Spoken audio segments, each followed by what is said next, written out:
over to Eric Tonesmeier, let him introduce himself and get rolling. Thanks for being here, Eric. Sure. Thanks for having me. Hi, everybody. Let's see. I'm not currently a silvopasture operator, but I'm in the planning stages for starting one this year. It's a very, very small micro operation. Really, it's a small market nut production system that will borrow some animals and graze them in pulses through the season. So I'll have more personal experience soon. Really, I'm going to talk more about the big picture and silvopasture and its role in climate change mitigation, whereas Steve was talking about adaptation. How do we farm in the new world? I'm talking about how do we farm in a way that prevents that new world from getting much worse. And I won't touch on it much, but there is increasingly money coming down the road to help farmers make that transition to silvopasture for carbon reasons. That's not particularly the case in the United States, but we're working on it. I'll just say that. Silvopasture, we talked about already what it is. And we do estimate that globally, perhaps 15% of all grazing land is in silvopasture. So that's really an enormous global land use, really, really enormous global land use. There are all different kinds of systems. The trees might be just there to be trees for shade. They might be for timber. They might be providing fodder for the livestock in the form of foliage, or in the form of, in this case in the middle here, those are honey locusts. So the pods of honey locust are edible for ruminants. We have intensive silvopasture where you're really, currently that's limited to the tropics, but we're working on developing that here. There are very closely planted legume shrubs mixed with forages in the understory. Livestock are rotated through to browse those down along with the grass. And then in this case, they've interplanted timber trees as well. This system in Colombia is increasing meat production by 2 to 10 times for a unit of land, and has really astronomical carbon sequestration impacts as well. So there's some work being done to figure out what this looks like here, and I'm very excited to see that as a fan of meat and milk. We also have fodder banks where various kinds of, in our case here in the Northeast, it would be things like mulberries, black locusts, willows, and poplars, and so on. We cut and carry to a pen or carry over the fence to feed to livestock, or grazing in orchards. And then in some cases, this doesn't really apply here, but perennial feeds as well that are grown somewhere else and brought to livestock. Acorns in this case for pigs. That's Walden Hill Farm here in Massachusetts. Are all ways to integrate trees and livestock. And what we won't be talking about today is forest clearing, which is one of the popular strategies for silvopasture establishment here in the Northeast, where you're thinning out a forest to make some room and establishing forages underneath. That is a totally different set. All this carbon sequestration I'm talking about does not apply there. We're really talking about planting new trees or permitting the natural regeneration of trees in pastures. Anytime you cut down forests to make room for agriculture, there's a loss of carbon. And there's no kind of agriculture that can replace a forest that sequesters, whose benefit is greater than the loss, whose benefit makes up for the loss of carbon when things are cleared. That's not to say that you should never thin a forest to make a silvopasture. And it's just that we need to compare that with other kinds of forestry in terms of the emissions reduction. We're looking at sort of reducing the emissions or bad climate impacts that come from forestry rather than actively sequestering carbon, is my sense there. At any rate, we don't yet have numbers on that. It's certainly nowhere near as powerful a climate impact as planting into a pasture. So that's what we'll focus on today. Not, again, that this is a bad thing and you shouldn't do it. Just that's not part of our presentation, and doesn't have the same powerful climate impact. So just very briefly, agriculture and land use are a huge contributor to emissions. We estimate that about a quarter of all emissions tied to human beings come from agriculture and from clearing land. And clearing land, about 90% of that is for agriculture. So clearing land is half, and farming and ranching is half. Together, they make a quarter of all of human emissions. So a very significant contribution. And we have really a 4-point program for agriculture. First, we want to reduce emissions from agriculture, and one way to do that is with silvopasture is by feeding those high tannin leaves like the willows that Steve was talking about. Feeding high tannin tree leaves reduces the methane emissions from ruminants like cows and sheep by about 10 to 20%. So a significant reduction. We also want to sequester carbon, which we'll talk a bunch more about, removing excess atmospheric carbon dioxide, storing that carbon in soil biomass. We want to grow more on the land we have, because if we can do that, we can reduce the need to clear additional land for agriculture. And finally, we need to adapt to be able to farm in this new world. So we're looking for practices that can cover this whole range of points, and Silvopasture actually does pretty well on all of these, which is great. Let's see how sequestration works. You may remember vaguely back to high school biology with photosynthesis. That's where plants breathe in carbon dioxide, and they break the bond between the carbon and the oxygen. They release the oxygen back in the air, which is nice because we breathe that. And the carbon is made into sugars and lignins and various kinds of compounds within the plant. The biomass of plants, if you dry them out, is about half carbon. But some of it remains in perennial vegetation, and some of it ends up in the soil.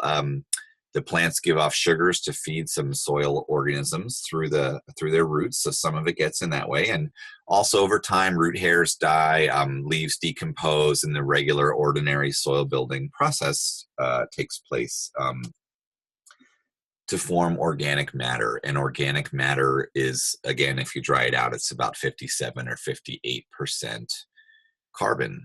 So everything we can do to increase soil organic matter and everything we can do to increase the above ground biomass of perennial plants on the farm, on the ranch, counts as carbon sequestration. Certainly not all of what's brought down is kept. Some of it's, decomposes quickly and heads right back out again, but some portion of what is captured is kept. And that's how biological carbon sequestration works. And it's important to know that different practices sequester carbon at different rates. Some practices are much better than others. So let's compare silvopasture with ordinary managed grazing. Managed grazing in this case is not talking about your sophisticated holistic grazing. This is your really just modifying stocking rates to have an appropriate stocking rate, giving rest when needed, and some other very, very basic grazing management practices, which have less than 1 ton per hectare per year of annual sequestration, whereas silvopasture gives you somewhere between 3 and 10. So we're seeing 10 times more carbon sequestered in silvopasture than ordinary managed grazing.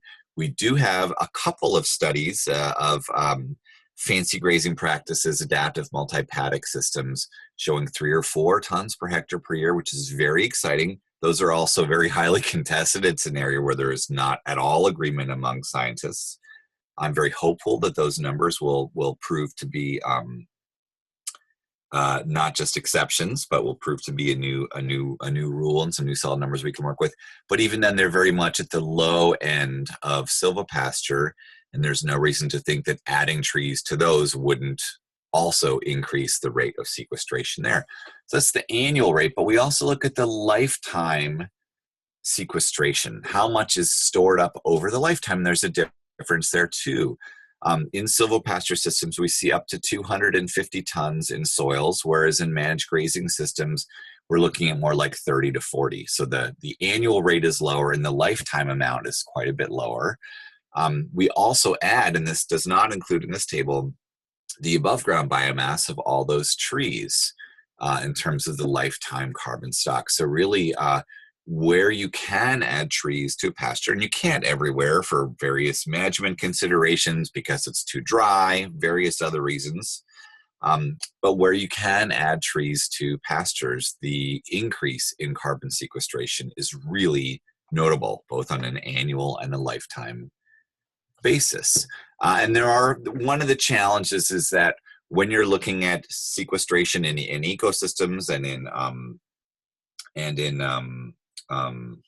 agricultural systems, is it stops after a while. After, let's say, somewhere between 10 and 50 years, typically the carbon increases, and then stops. The amount of carbon at that point after those decades, it's still being sequestered, but it's offset by emissions, so it reaches a new steady state.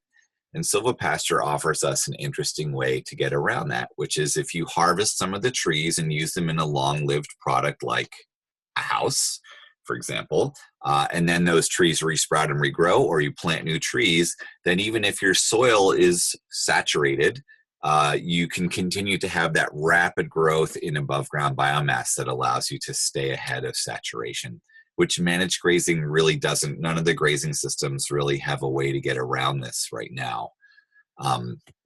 Not that something might be developed in the future, but it is a real serious constraint that eventually you fill up the soil carbon. So I have a whole talk about hacking saturation, and we could talk questions about it later if people want, but it's a really critical question.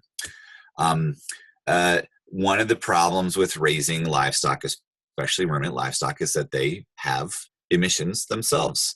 They're emitting nitrous oxide from their manure and their urine. They're emitting methane, some from their manure, but particularly from the enteric fermentation of ruminants.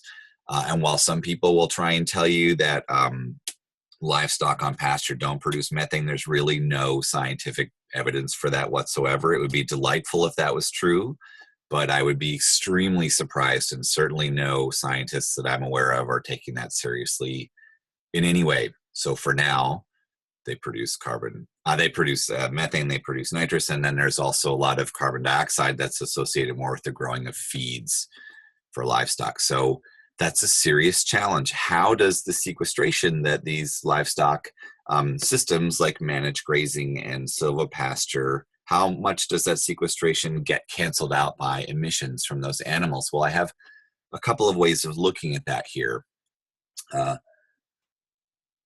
This is data from Project Drawdown, which I'll talk about in a minute, and we ran meta-analysis. So we looked at, 50 different data points on managed grazing and 10 or 20 or some 30 data points for silvopasture to come up with these broad global averages. So we have, for the sequestration rate, 0.6 tons per hectare for managed grazing, which does include those points for AMP, does include those high rates in with those other points. And silvopasture has 4.8 in this case.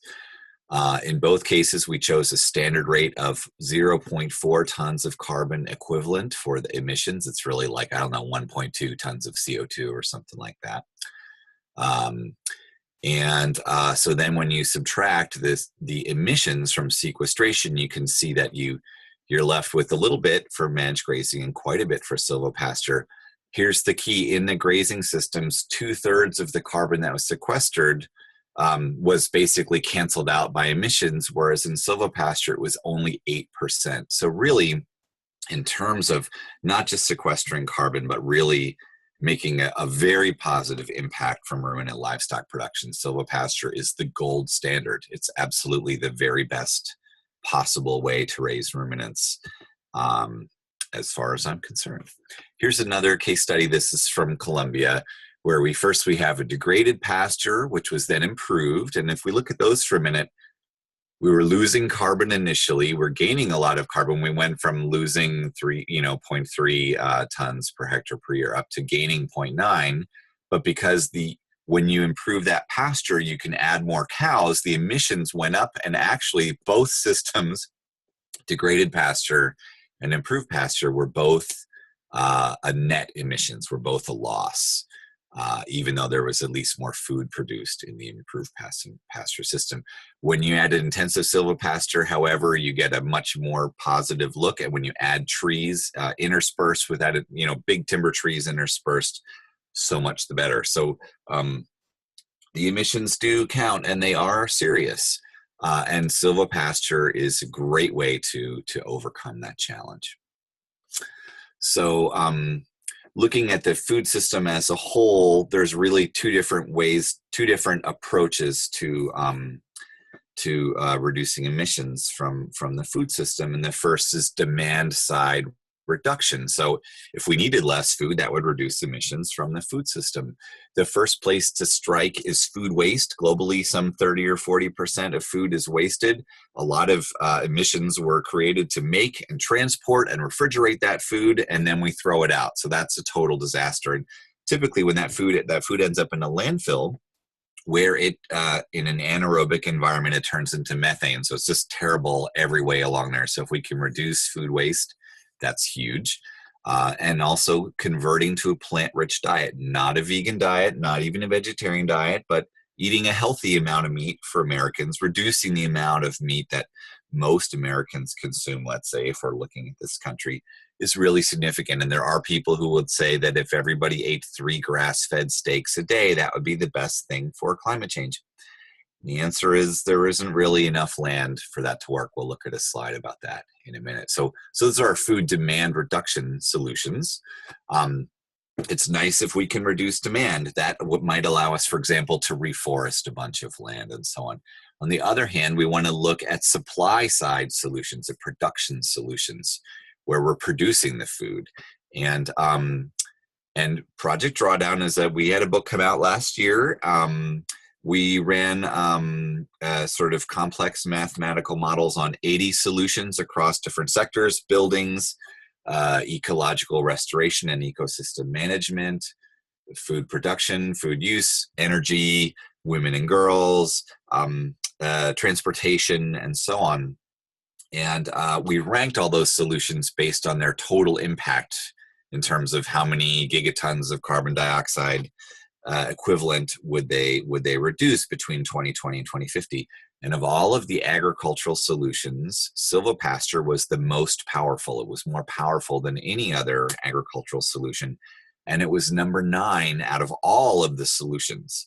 It was behind tropical forest restoration and refrigerant management and wind energy and a few other solutions, but it was behind plant-rich diet and food waste reduction, but really is an extremely powerful solution.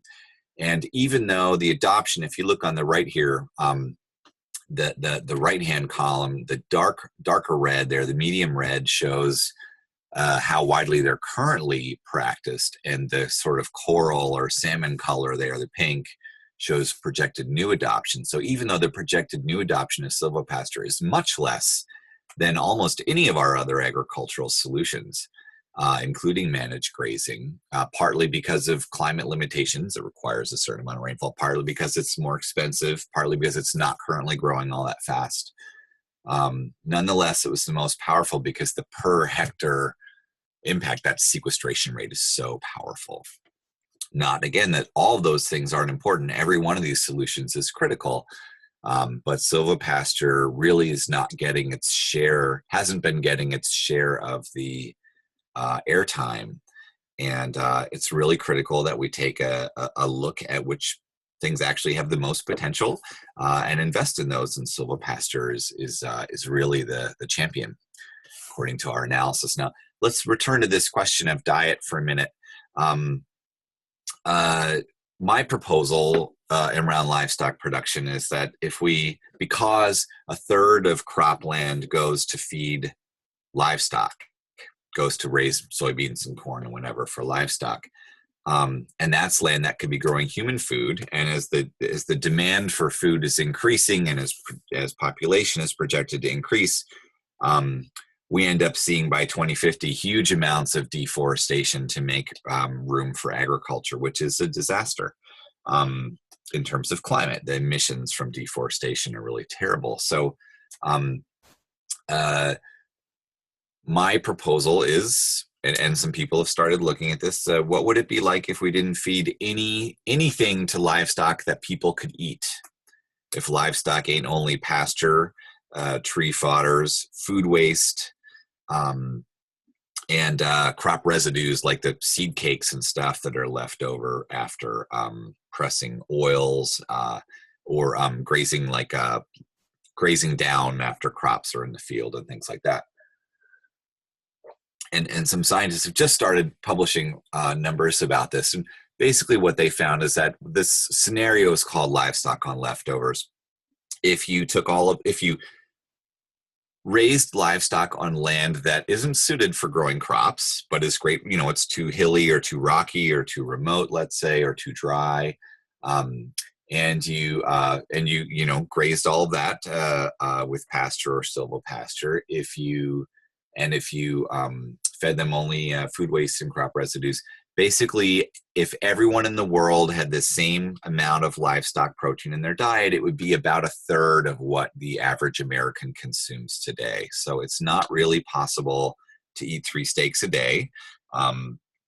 For everyone in the world to eat 3 steaks a day, because there just isn't enough grassland to do that, even if you allow for some increases in production from adopting more sophisticated grazing practices. But silvopasture is a really, really critical part of the solution. And if we can, it does increase production some, and if we can, on a per hectare basis, and if we can adapt intensive silvopasture to cold climates, and see those kinds of yield increases of weight gains and so on, then that might really be a game changer as well, and change some of these numbers here, which are mostly based on some more conventional kind of numbers. For people who want to learn more, you can check out my book, The Carbon Farm Solution. You can check out the Drawdown book. The Drawdown website is loaded with tons of detailed information on each of these sectors and on the solutions themselves. So you could look at like the agricultural production sector in general. You could look at silvopasture and managed grazing in particular. And also my website, the one you see here, we have lots of data and videos and other kinds of links and resources to follow up and learn some more.